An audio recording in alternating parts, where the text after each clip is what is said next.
જય માતાજી મિત્રો, કેમ છો બધા? તમે મજામાં? તો અમે ઈચ્છા છે કે તમે બધા મજામાં હશો. અને આજે અમે જઈ રહ્યા હતા અમદાવાદ, કેમ કે આપણે કાલથી આપણે ગાડી છુટ્ટી ઉપર જવાના છીએ.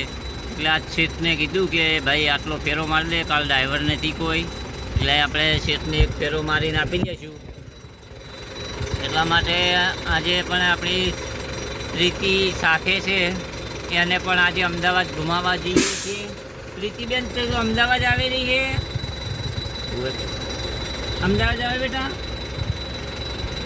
અને પછી તારે કના લગ્નમાં જવાનું છે ભાઈના? તો મિત્રો મારી છોકરી પણ લગ્નમાં જવાની છે. તો પ્રીતિબેન તમે કના લગ્નમાં જવાના છે? મારા ભાઈના લગ્નમાં. કના લગ્નમાં જવાનું છે? ભારતીના લગ્નમાં જવાનું. એટલે કે એમની બેન, એટલે કે મારી ભાણી એટલે એમની બેન, એમના લગ્નમાં જવાનું છે. તો અમે એ પણ વિડીયો તમને બતાવી દઈશું.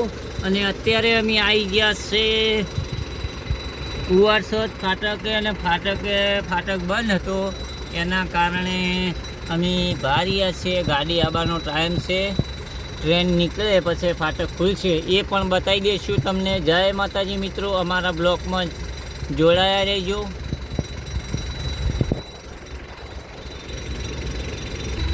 જો મિત્રો ટ્રેન આવી ગઈ છે, અને ટ્રેન નીકળી ગઈ, પણ ટ્રેન એટલે એન્જિન એકલું હતું, આખી ટ્રેન નથી. અને બાજુમાં મસ્ત ઝાર બી છે મિત્રો. તમે જો ઝાર આવી હોય તો કોમેન્ટ બોક્સમાં લખજો. બ્રિજનું કામ ચાલુ છે અને ફાટક ખુલી ગયો છે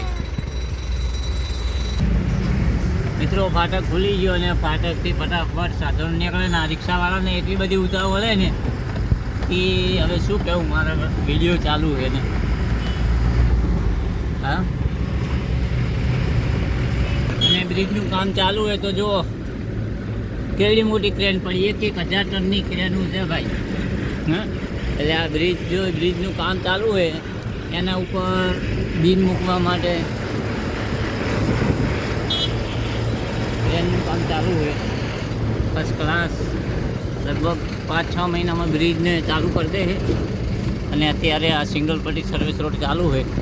અને આ માલ બનાવવાનું ફેક્ટરી જેવું બનાવેલું છે. આ બ્રિજનું કામ ચાલુ છે, બ્રિજના છેડાનું. નથી ઢાળ આપી દેવાનું છે. આવી ગયો HP નો પેટ્રોલ પંપ.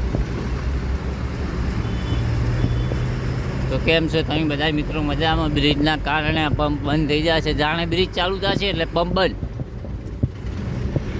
ચાકાજમ. લક્ષ્મી હોટલ પણ બંધ, કેમ કે અહીંયા ભાઈ જગ્યા જ નથી ને, કોણ ભરે? અને આ બે ભાઈઓ રેતી ખાલી કરીને એ મસ્ત આરામથી બ્રિજની વચ્ચે બેઠા હે. ગાડી કોઈને નડે જ નહીં, એ પણ કોઈને ન નડે. અને આ Bharat Indian petrol pump, Indian oil ચાલુ રહેશે. કેમ કે સેટિંગમાં જ છે, વ્યવસ્થિત જગ્યાએ. કેવો લાગ્યો મારો બ્લોગ? જોતા રહેજો આગળ. જો મિત્રો તમે આવતા તો આ ગૌશાળા છે, ગૌ માતાને ચાર નાખવાનું ભૂલતા નહીં. જય માતાજી. અને અહીંયા ભાઈ ભાઈ તો તમે 10 રૂપિયાની પણ ચાર નાખી શકો છો, બરાબર?